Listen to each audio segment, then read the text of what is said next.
غرض یہ کہ آزادی ہند کے بعد اگر ایک طرف ہمارے مساجد و مدارس پر گھنونی نگاہ ڈالی گئی تو دوسری طرف ان کو ویران کرنے کی کوشش کی گئی.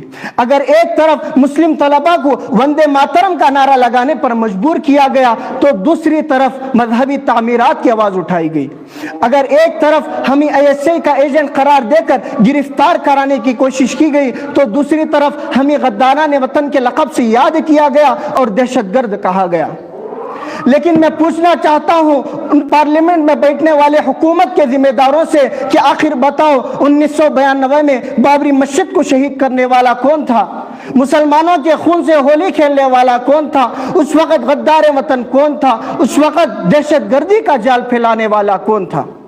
اگر اس سوال کو برسر عام کیا جائے تو مسٹر کلیان سنگھ کا نام آتا ہے، مسٹر لال کرشن اڈوانی کا نام آتا ہے، جنہوں نے ہندوستان کی حکومت و عدلیہ کا مذاق اڑاتے ہوئے ملک کی اینٹ سے اینٹ بجا دی تھی.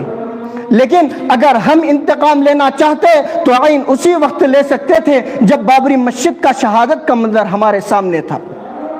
لیکن ہمارے زبانوں پر یہ کہہ کر آروپ لگا دیا گیا کہ جب تمہیں ہر طرح کی مذہبی آزادی حاصل ہے تو پھر حکومت کے خلاف بغاوت کیسے؟ لیکن میں پوچھنا چاہتا ہوں ان حکومت کے سرخیلوں سے کہ بتاؤ کیا مذہبی آزادی اسی کا نام ہے کہ ہمارے عبادت گاہوں کو استبلگا بنا دیا جائے، ہمارے مساجد کو مندر کی شکل میں تبدیل کر دی جائے، مسلم پرسنل لا میں مداخلت کی جائے، یکساں سول کوڈ کی بات کی جائے، قانون خداوندی اور قانون رسول پر حملہ کیا جائے؟ محترم دوستو، ہم ملک کے غدار نہیں ہیں، لیکن موجودہ حکومت کی وہ قوانین جو دستور کے خلاف ہیں ہم انہیں قطعاً برداشت نہیں کر سکتے. اب ہمارے اندر محنت و کوشش کے جذبے کو جگانا ہوگا، اب باطل کا مقابلہ مؤثر انداز میں کرنا ہوگا. اب ہمیں اپنے اندر صدیق اکبر کی صداقت، فاروق اعظم کی جلالت، عثمان غنی کی سخاوت، علی مرتضیٰ کی شجاعت، ابو حنیفہ کی فقاہت، غوث اعظم کی ولایت کو زندہ کرنا پڑے گا. اب ان دشمنان اسلام کو یہ کہہ دینے کا موقع آ گیا ہے کہ تم اپنے ناپاک فیصلوں کو واپس لے لو ورنہ نتائج نہایت بھیانک ہوں گی جس کی تمام تر ذمہ داری تم پر عائد ہوگی. فرقہ پرست حکمرانوں سے کہہ دو کہ اب وہ ظلم و ستم سے باز آ جائے ورنہ ہمارے سامنے دو ہی راستے ہیں، یا تو ہم سر پر کفن باندھ کر میدان میں کود پڑیں گے یا تو ہم کو ہمارے حقوق دے دو. آخر میں پوچھنا چاہتا ہوں پارلیمنٹ کے لیڈروں سے کہ بتاؤ کون سے پورے دنیا میں، پورے عالم میں کون سی ایسی جگہ ہے جہاں ایسا اندھا قانون اور دستور نافذ کیا گیا ہو؟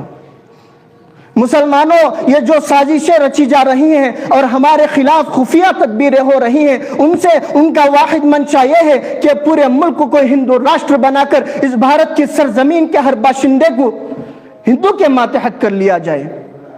لیکن یاد رکھو اے امت مسلمہ کے جانثاروں، اگر ہمارے اندر وہی اتحاد، وہی اتفاق اور جذبہ جہاد اور شوق شہادت رہا جو ہمارے اکابر و اسلاف اور صحابہ کرام جیسی نفوس قدسیہ کے اندر تھا تو یقین کامل کے ساتھ کہا جا سکتا ہے کہ ماضی کی ہماری تاریخ لوٹ کر آ سکتی ہے. دعا کیجئے کہ اللہ تبارک و تعالی پورے امت مسلمان میں قوت اسلامی اور حرارت ایمانی پیدا فرمائے. آمین ثم آمین وآخر دعوان ان الحمدللہ رب العالمین. السلام علیکم ورحمۃ اللہ وبرکاتہ.